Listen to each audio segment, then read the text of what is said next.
হ্যাঁ, আসসালামু আলাইকুম। আপনাদের ক্লাসে আজকে হচ্ছে সাইট ম্যাপটা দেখাবো। হ্যাঁ, তো সাইট ম্যাপ ক্রিয়েট করতে হয় কিভাবে সেটা দেখাবো। তো সাইট ম্যাপের জন্য একটা ওয়েবসাইট লাগবে। সার্চ কনসোল তো অবশ্যই আহ থাকবে রেডি ক্লায়েন্টের। তো সাইট ম্যাপ এবং হচ্ছে সাইট ম্যাপ বলছে ওয়েবসাইট প্লাস হচ্ছে সার্চ কনসোল সব তো থাকবেই। তো সাইট ম্যাপ ক্রিয়েট করতে গেলে আমাদের যেটা করতে হবে সেটা হচ্ছে ওয়েবসাইটটা এভাবে রাখবেন। হ্যাঁ, তারপরে হচ্ছে আমরা সাইট ম্যাপ কিভাবে বার করি সেটা তো আমরা অলরেডি জানি। তো এটার জন্য হচ্ছে ধরেন স্ল্যাশটা আমরা এখানে দিব, তারপরে হচ্ছে সাইট ম্যাপ লিখবো।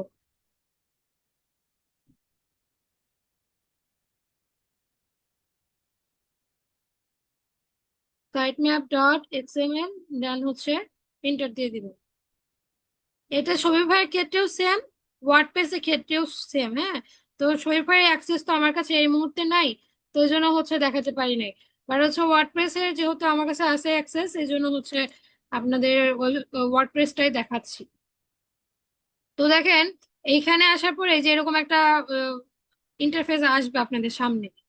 তো জাস্ট হচ্ছে আপনারা কি করবেন, এখানে যা আছে এইটুকু জাস্ট কপি করে নেবেন, আর কিছু করতে হবে না, এইটুকু। তারপরে হচ্ছে সাইট ম্যাপের জন্য তো আমরা সার্চ কনসোল রেডি করে রাখবোই। এই যে এখানে সাইট ম্যাপে আসবেন, সাইট ম্যাপে এসে জাস্ট যেটা কপি করে নিয়ে আসলাম ওটা পেস্ট করে দিবেন, দেন হচ্ছে সাবমিট। আচ্ছা, এটা সাকসেসফুলি নিয়েছে, এই যে সাকসেস। হ্যাঁ, আচ্ছা, এরপর এটা একটু সময় নিবে, কারণ হচ্ছে আমারটা এটা কিছুক্ষণ আগে খোলা। এই যে প্রসেসিং ডাটা এখনো প্রসেস হচ্ছে, যার কারণে আমি পুরোটা দেখাতে পারছি না। তবে নেক্সট ক্লাসে হচ্ছে আমি পুরোটাই দেখাবো, ঠিক আছে? যে এখানে কি কি আসছে, আমি এটা যে সাবমিট করলাম, মানে কয়টা পেজ আছে, কয়টা এখানে সবকিছু, এই যে এখানে যে কয়টা পেজ আছে এই ওয়েবসাইটে, সবগুলো পেজের হচ্ছে বিষয়গুলো দেখাবে। যে পেজ, পোস্ট, এখানে যে পোর্টফোলিও যা যা আছে সবগুলোই এখানে শো করবে। তবে একটু সময় দেওয়া লাগবে, আমারটা এখনো প্রসেসিং আছে। এই একটু আগে ক্লাস শুরু করার আগে আমি ক্রিয়েট করেছি। তো হচ্ছে এইভাবেই হচ্ছে ক্রিয়েট করবেন। এই যে এখানে মাত্র আপনার 7টা পেজ আছে না, 7টা। আপনার সাইট ম্যাপের যে নাম্বার অফ ইউআরএল, আপনার সাইট হচ্ছে 7, তো এখানে 7টাই শো করবে। যদি 7টা শো না করে তখন হচ্ছে ম্যানুয়ালি হয়তো এখান থেকে একটা একটা করে, এখান থেকে জাস্ট হচ্ছে যে এইটুকু, এই যেভাবে অল্প করে জাস্ট এই যে ডাব্লিউপি থেকে শুরু করে আপনার হচ্ছে এ পর্যন্ত কপি করে বসে সাবমিট করতে হয়। তো এটা আসলে দরকার নাই, জাস্ট হচ্ছে এইটুকু সাবমিট করলেই হয়ে যাবে, পুরোটাই নিয়ে নেবে, এটা অটোমেটিক সবগুলো আপলোড হয়ে যাবে। মানে হচ্ছে এখানে শো করে প্রত্যেকটা পেজ। তো সাইড ম্যাপ ক্রিয়েট করা এইটুকুই, মানে একদম সহজ আর কি। তো আপনাদের হচ্ছে ক্লাসের যে ভিডিওটা দিয়েছি, দেখেন ভিডিওটা দিয়েছিলাম হচ্ছে হিরোর হচ্ছে আপনার 404 ব্রোকেন যে লিঙ্কের যে বিষয়টা, এইটা দেখবেন, এবং হচ্ছে ক্যানোনিকাল ইস্যুটা, এবং রোবট ডট টিএক্সটি ফাইলে যে ইস্যুটা, টিএক্সটি যে ইস্যুটা, এই দুইটা ভিডিও ভালোভাবে দেখবেন।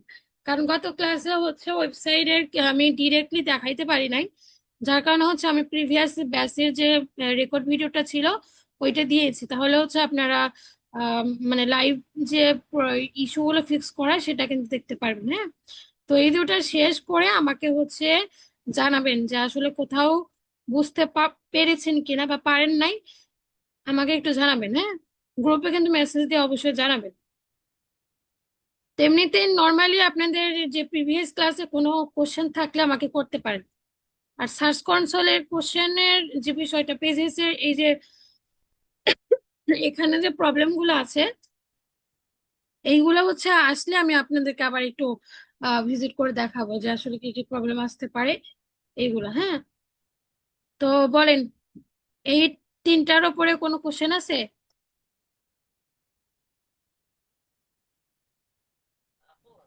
আগে যেটা শেয়ার করেছেন ওই প্রি ক্যানোনিকাল ইস্যু আর রোবট, ওইটা দেখাচ্ছে this content is not available at the moment. আচ্ছা, ওইটা দেখাচ্ছে ফ্রি ওয়েবসাইট, এগুলাতে ফ্রি ওয়েবসাইট আসলে সার্চ কনসোল অ্যাকাউন্ট খোলা যেত না। আমার ওই যে প্রিভিয়াস ব্যাচের গুলাতে কেউ ফ্রি ওয়েবসাইট দিয়ে সার্চ কনসোল অ্যাকাউন্ট খুলতে পারে নাই। বাট আপনারা লাকি যে সার্চ কনসোল অ্যাকাউন্টটা ক্রিয়েট করতে পেরেছেন। তো ওইগুলো আসলে প্রবলেম গুলো সলভ করা সম্ভব না, তবে ক্লায়েন্টের ওয়েবসাইট যখন কাজ করবেন ওই জাস্ট ওই বিষয়গুলো মাথায় রাখেন। যখন ক্লায়েন্টে কাজ করবেন তখন ভিডিওটা দেখে ওই ওই অনুযায়ী হচ্ছে কাজগুলো করে ফেলবেন, তখন হবে। ঠিক আছে? তো হচ্ছে 404 পেজের যে ইয়াটা ফিক্স করতে হয়, ওইটা হচ্ছে আমি এই যে আপনাদের পোস্ট করে দিয়েছি, এটা একটু দেখে নিন, হ্যাঁ। কারণ এই মুহূর্তে আমার 404 ব্রোকেন লিঙ্কটা, এই ইস্যুটা নাই। তো এটা যদি আমি দেখাইতে যাই, এটা আমি আসলে দেখাইতে পারতেছি না, যার কারণে আমি এই রেকর্ডেড ভিডিওটা দিলাম। ওটা একটু মনোযোগ দিয়ে দেখবেন এবং যদি না বোঝেন আমাকে জানাবেন, হ্যাঁ। তো তাহলে আপু বলেন, সাইড এই যে আপু সাইড আপু সাইড ম্যাপে এটা তো আমার সার্ফ স্যার এইগুলোই আসতেছে। কি আসছে? সার্ফ স্যার এইগুলো পেজে সাকসেস আসে আসতেছে। নাই? সাকসেস আসে নাই? না আপু, সাকসেস যদি না আসে তাইলে হচ্ছে আপনি কি ফ্রিটা ইউজ করছেন নাকি হচ্ছে পেইড ওয়েবসাইট? ফ্রি। আপু ফ্রি। হ্যাঁ, এই জন্য হচ্ছে আসবে না, এটা স্বাভাবিক। তবে আপনাদের সামনেই তো আমি ক্রিয়েট করলাম এখানে, আপনাদের সামনেই হলো, এখানে হবে, কোনো সমস্যা নেই। ক্লায়েন্টের কাজ করতে গেলে হবে। এই জন্য বলছিলাম যে আপনারা হচ্ছে সবাই মিলে আহ উম, কিছু চাঁদা তোলেন, তুলে হচ্ছে পেইড একটা ডোমেন হোস্টিং কিনে সবাই সাবডোমেন করে প্র্যাকটিসটা জাস্ট করার জন্য বলছিলাম, বাট আপনারা তো করেন না।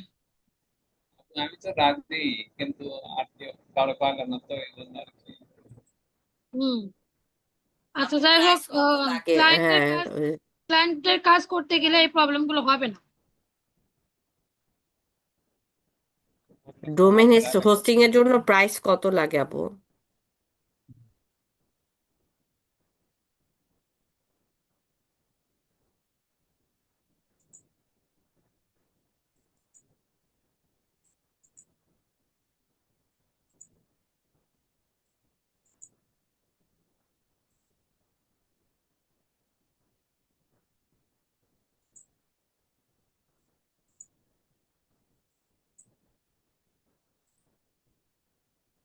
হ্যাঁ আপু, কি বলেন আবার একটু বলেন। হ্যাঁ আপু, যে বলছিলাম ডোমেন হোস্টিং ওটা কিনতে কত টাকা মানে কত লাগে, এটা তো আসলে আইডিয়া নাই। আচ্ছা, ডোমেন হোস্টিং এর জন্য আপনি ওই যে যেখানে বিক্রি করে ডোমেন হোস্টিং, ওইটা একটু সার্চ দিবেন। বাংলাদেশি কিছু সাইট আছে, আপনার ইন্টারন্যাশনালি কিছু সাইট আছে। তো বাংলাদেশে ওখানে মনে হয় একটু টাকা কম লাগে হয়তো। এখন ডোমেনের উপর নির্ভর করে যে ডোমেনের নেমটা আসলে কত টাকা লাগতেছে এবং হোস্টিং এর যে জায়গাটা কতটুকু নিবেন, এটার উপরে আপনার প্রাইসটা নির্ভর করবে। তো আপনাদের কতটুকু লাগবে সে অনুযায়ী হচ্ছে সিলেক্ট করে দেন হচ্ছে ওখানে প্রাইসিংটা দেখতে পাবেন। ডোমেন হোস্টিং যদি এই তারপরে যে একটা লিখে আইডিয়া সার্চ বলেন আপু। করেন, এই যে এখানে যদি ডোমেন হোস্টিং দেখেন,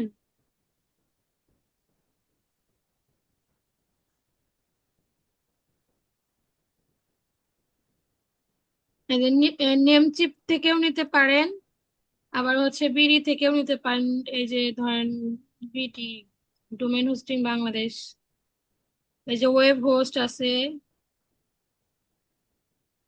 আরো আছে হোস্টিঙ্গার আছে। মানে আপনার এটা নেমচিপ হচ্ছে আপনার ইন্টারন্যাশনালি, এটা হচ্ছে ভালো সাইট, হ্যাঁ। তো এই যে ডট কম যদি নিতে চান ইয়ারলি, মানে আপনার ইয়ারলি নিতে হয়। এখন এই যে ডট কম হচ্ছে বলতেছে আপনার, যদি এখানে ক্লিক করেন নাম আগে লিখে সার্চ দিবেন যে আপনার ওই নামে ডট কমটা আছে কিনা। যদি হচ্ছে না থাকে তাইলে হচ্ছে ডট নেট নিতে পারেন, ডট অন্য কিছু নিতে পারেন। আর এটা বাংলাদেশি সাইট, এখানে হচ্ছে যে হোস্টিং এখানে আছে দেখেন। এই যে হোস্টিং হচ্ছে আপনার 2 জিবি সাইজ পাবেন, 100 জিবি ব্যান্ডওয়ার্থ মান্থলি, মানে এগুলো সব দেখে নিয়ে নিতে পারেন। এই যে আপনার হচ্ছে 1350 টাকা, মানে আপনার সাইজ অনুযায়ী হচ্ছে আপনার প্রাইসিংটা বাড়বে। যে আপনার এই যে এইগুলা পাচ্ছেন ফ্যাসিলিটি গুলো, এই অনুযায়ী হচ্ছে আপনি মানে বেশি দামেরটা নিবেন না কম দামেরটা নিবেন, এটা নির্ভর করবে হচ্ছে আপনাদের উপর। ওয়েব হোস্ট বিটি, এটাও নিতে পারেন, এখানেও এটা ভালো। আর যদি নেমচিপ থেকে নিতে চান তাহলে সরাসরি হচ্ছে আপনার ওই যে ডলার দিয়ে নিবেন এখানে, নেমচিপ। মানে একসাথে কি ওটা ডোমেন হোস্টিং দুইটাই দেয়, ওরা কভার করে নেমচিপ? হ্যাঁ, ডোমেন হোস্টিং আমার এখান থেকে আলাদা আলাদা কিনতে হবে। এখানে হোস্টিং আছে, এখানে ডোমেইন আছে, হ্যাঁ। এই যে ও ডোমেন যদি মানে নেন, আচ্ছা। ডোমেনটা আলাদা কিনতে হবে, কারণ ডোমেন হচ্ছে আপনার নাম, আর হোস্টিংটা হচ্ছে আপনার বাড়ি কিনলেন সে বাড়ি জায়গা, মানে ধরেন হচ্ছে বাড়ি, বাড়ির নাম কিনতে গেলে হচ্ছে আপনার ডোমেনটা কিনতে হবে, আর বাড়ির জায়গা কিনতে গেলে হোস্টিংটা কিনতে হবে। বুঝতে পারছেন? এই যে ডোমেন জি প্রাইস লিস্ট। আপু, যে আমাদের মাই পোর্ট মানে আমাদের পোর্টফোলিও তৈরি করার জন্য তাকে ডোমেন হচ্ছে কি একটা কিনতে হবে না তাহলে? হ্যাঁ হ্যাঁ, এটা মাস্ট লাগবেই, কারণ আপনি আউট অফ মার্কেট প্লেসে মার্কেটিং করতে গেলে আপনার ওর অবশ্যই অবশ্যই ইয়া লাগবেই, পোর্টফোলিওটা লাগবেই। তো আপনাদের তো জন্য ধরেন হচ্ছে লাইভ প্রজেক্ট বলছি, আপনাদের ক্লায়েন্টের ক্লায়েন্ট আসলে কি কি কোশ্চেন করতে পারে ওই কোশ্চেন গুলো আমি রেডি করে রেখেছি, যারা যারা হচ্ছে আসেন ক্লাসে নিয়মিত আসেন তাদেরকে আমি দিব। এই দেখেন সব, মানে আমার হচ্ছে ক্লায়েন্ট এগুলো দিছিল আমাকে, জাস্ট সেগুলো আবার আপনাদের জন্য রেখে দিয়েছি। এই যে ডট কম, এখানে দেখেন এই যে ডট কম হচ্ছে 1349 টাকা, এগুলো টাকা দিয়ে কিনতে পারবেন। হ্যাঁ, জাস্ট অর্ডার করলেই, তবে আগে দেখতে হবে আপনি যে নামে কিনতে চাচ্ছেন ওই নামে পাবেন কিনা। নিজের নামেও দিতে পারেন, একটা প্রফেশনালি সুন্দর নাম দিতে পারেন। ঠিক আছে? একবার নাম দিলে তো আপু আর চেঞ্জ করতে পারবো না, তাই না?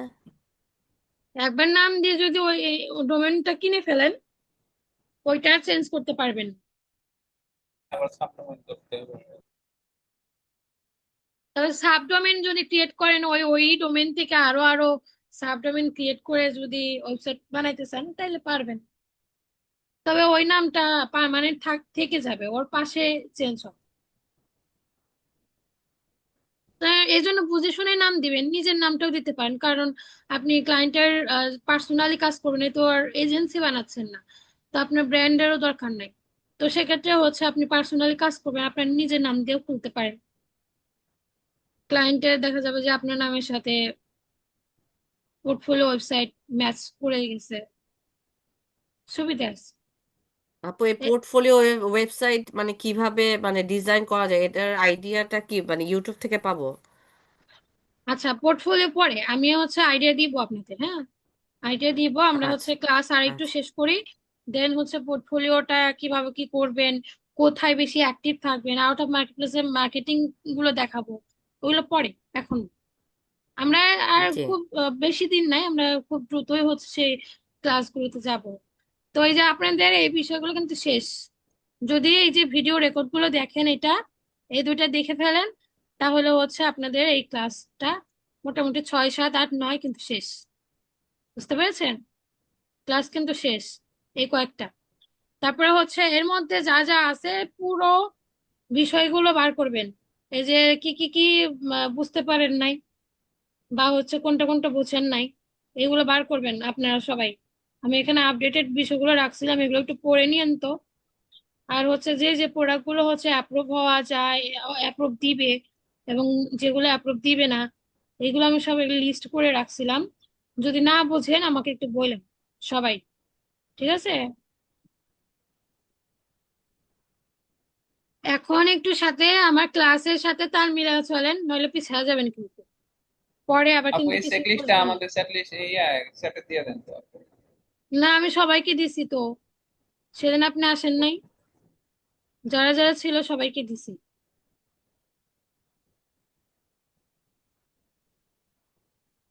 আচ্ছা, আপনাকে দিব পরে, আপনি হচ্ছে লাস্ট একটা যে আমি হোমওয়ার্ক দিয়েছিলাম সেটা কমপ্লিট করে আমাকে দিবেন, তখন আমি এটার অ্যাক্সেস দিব, এর আগে মানে ওই যে অ্যাক্সেস দিব না। ইস্যু ইস্যু হ্যাঁ হ্যাঁ, ইস্যু সবগুলো ইয়া তুলবেন, নোট করবেন, করে হচ্ছে আমাকে দেখাবেন, দেন হচ্ছে এটার অ্যাক্সেস দিব। কিছুটা তো দিছিলাম আপনারে। না, কিছুটা তো হবে না, আমি সবগুলো চাইছি। আচ্ছা আর রঞ্জিত দাস, আপনি কিন্তু পিছায় যাচ্ছেন, আপনি কিন্তু ক্লাস করতেছেন না, হঠাৎ করে আসেন আবার হঠাৎ করে দাও। এখন ক্লাসগুলো কিন্তু খুবই ইম্পর্টেন্ট, এখন মার্কেটিং গুলো দেখাবো, মার্কেটিং গুলো যদি দেখেন আপনি কাজ পাবেন খুব দ্রুত। মার্কেটিং করবেন, আমি দেখাবো, আর কন্টিনিউ করবেন, আপনি কাজ পাবেন খুব দ্রুত। ঠিক আছে? কিন্তু প্র্যাকটিস যদি না করেন, ক্লায়েন্টের মেসেজের অ্যান্সার যদি না দিতে পারেন, তাহলে কিন্তু ক্লায়েন্ট আপনাকে কাজ দিবে না। এই জন্য কাজ প্র্যাকটিস করতে হবে বেশি বেশি করে। বুঝতে পারছেন? সবার উদ্দেশ্যে বলতেছি, প্র্যাকটিস করেন, প্রিভিয়াস ক্লাসগুলো শেষ করেন দ্রুত, আর যে প্রবলেমগুলো আছে সে প্রবলেমগুলো ফাইন্ড আউট করেন। আমি হচ্ছে আইটেম ইস্যুগুলো কিভাবে ফিক্স করতে হয় ওইটা নিয়ে একটা ভিডিও হচ্ছে আমি দিচ্ছি, ওইটা দেখে মাথায় রাখেন কিভাবে ফিক্স করতে হয়, আইটেম ইস্যু ম্যানুয়ালি কিভাবে ফিক্স করতে হয়। আচ্ছা, কারো কোনো কোশ্চেন যদি থাকে তাইলে বলেন, ক্লাস শেষ করে দিব। আপু গুগল অ্যাপস আমরা তৈরি করলাম, ওটা দিয়ে কাজটা কি? Google ads? জি। হ্যাঁ, গুগল অ্যাডস হচ্ছে আমরা নেক্সট ক্লাসগুলোতে গুগল অ্যাডস, শপিং অ্যাডস এগুলো দেওয়া শিখবো। জি। গুগল অ্যাডস এর উপরে ক্লাস হবে, হ্যাঁ। আমরা যেহেতু মার্চেন্ট সেন্টার প্রায় শেষের দিকে, তো আমরা হচ্ছে গুগল অ্যাডস এর উপরেও দেখাবো। তো এই যে ইয়াটা কি যেন বলে, ওয়েবসাইটটা, এই ওয়েবসাইটটা একটু আপনাদের দিলাম। এই ওয়েবসাইটটা আপনারা এখনই, এখন কত বাজে, 8:30 বাজে না? এখন 8:30 বাজে, 10টার মধ্যে আমাকে একটু ইস্যু বানাবেন। ইস্যু, এর মধ্যে কি কি ইস্যু আছে সবগুলো ইস্যু বার করে একটা ডক ফাইলে বার করে আমাকে দিবেন। বুঝতে পারছেন? কয়জন আছেন আপনারা এখানে? 4জন আছেন। আলামিন ভাই, সারা আপু, রঞ্জিত দাস এবং সুমন ভাই আছেন?